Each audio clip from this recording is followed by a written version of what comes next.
தேர்தல் முடிவுடைய ஒரு விசேஷமான தன்மை என்னன்னு சொன்னால், யார் வேணுமென்றாலும் வெற்றியை கிளைம் பண்ணிக்கொள்ளலாம். நாங்க தான் வெற்றி அடைந்தோம் என்று யார் வேணுமென்றாலும் கூறிக்கொள்ளலாம் என்ற விதமான ஒரு தேர்தல் முடிவு தான் வந்திருக்கின்றன்னு நினைக்கிறேன். உதாரணமாக அரசாங்கத்தை பொறுத்தவரையில பாத்திரம் பாதி அளவுக்கு நிரம்பி இருக்கிறதா அல்லது பாதி அளவுக்கு வெறுமையாக இருக்கிறதா என்ற கேள்வி ஒன்று இருக்கிற போது, விரும்பினால் வெறுமை என்று சொல்லிக்கொள்ளலாம். அரசாங்கத்துக்கு விரும்பினால் அவர்கள் இதில் பாதி நிரம்பி இருக்கின்றது என்று கூட சொல்லிக்கொள்ளலாம். அந்த விதமான ஒரு தேர்தல் முடிவு தான் வந்திருக்கின்றது என்று நான் நினைக்கிறேன்.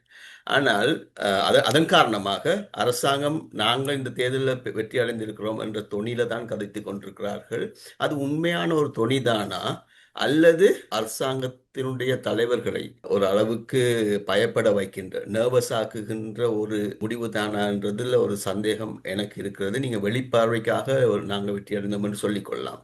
ஏனெனில் எப்பொழுதுமே நாங்கள் இப்ப பார்க்க போறோம் கடைசியாக நடந்த தேர்தலில் இருந்து இந்த தேர்தலுடைய முடிவு எப்படி மாறி இருக்கிறது தான் நீங்க முக்கியமான ஒரு கேள்வி.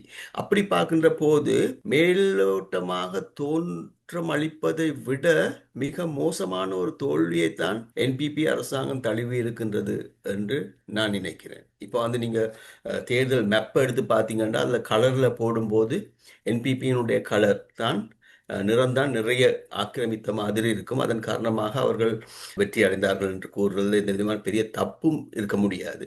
ஆனால் இப்போ மொத்தமாக 339 பாடிஸ் சபைகளுடைய முடிவை எடுத்து பார்த்தீங்கன்னு சொன்னால் கிட்டத்தட்ட 80 சபைகளில் மட்டும்தான் அவர்கள் தெளிவான பெரும்பான்மை பெற்றிருக்கிறார்கள். 226 சபைகளில் அவர்கள் வெற்றி பெற்றாலும் 126 எண்ணிக்கை அளவிலான சபைகளில் அது தெளிவான பெரும்பான்மை பெறவில்லை என்ற எதிர்க்கட்சிகள் தான் கூடுதலான ஆசனங்களை பெற்றிருக்கின்றார்கள். அதுக்கு பிறகு மொத்தமான உறுப்பினர்கள் என்று பார்த்தீங்கன்னா கூட குறைவான மட்டத்தில் தான் என்பிபி உறுப்பினர்கள் வெற்றி அடைந்திருக்கிறார்கள். கிட்டத்தட்ட அன்னளவாக 3000 அளவும் எதிர்க்கட்சியை சேர்ந்தவர்கள் அன்னளவாக 4000 அளவும் வெற்றி அடைந்திருக்கின்றார்கள். பிறகு தேசிய ரீதியாக நீங்கள் வாக்கு வீதத்தை எடுத்து பார்த்தீர்கள் சொன்னால் அரசாங்கம் 43 விதமான வாக்குகளையும் எதிர்க்கட்சிகள் எஞ்சிய எல்லா வாக்கு 57 விதமான வாக்குகளையும் பெற்று அப்படி பார்க்கின்ற போது என்பிபி குறுகிய காலத்துல ஒரு 6 மாதம் 7 மாத காலத்துக்குள்ள மிக பாதகமான ஒரு மிக சீரியஸான ஒரு பின்னடைவை எதிர்கொண்டிருக்கின்றது தான் நான் நினைக்கின்றேன்.